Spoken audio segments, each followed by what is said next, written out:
لعنة كنز الجزائر.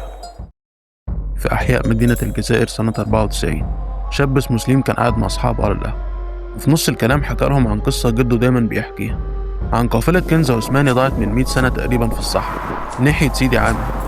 وبيقول كمان إن الأهالي هناك ساعات بيسمعوا صوت جمال في الصحراء وصوت معدن بيخبط تحت الأرض كأنه ذهب من القافلة، ويقول إنه بنفسه سمعها زمان. أصحابه ضحكوا جامد إلا واحد، حسان. ساعتها قال له سليم: جدي كان الناجي الوحيد من القافلة دي، كان الصبي اللي بيخدم عليه، وبعد اللي حصل اتجنن وطول عمره يصرخ بجملة واحدة بس: الكنز ملعون متقربوش منه، لحد ما مات. سليم استغرب وقال ازاي جده عمره ما حكاله ان كان في ناجي اصلا. الصدمة الاكبر لما حسان طلع من شنطته اوراق قديمة جدا كان جده سايبها، كلها علامات ورموز واماكن في قلب الصحراء. في اللحظة دي اتفقوا هما الاتنين لازم يطلعوا الرحلة ويكشفوا سر الكنز الملعون.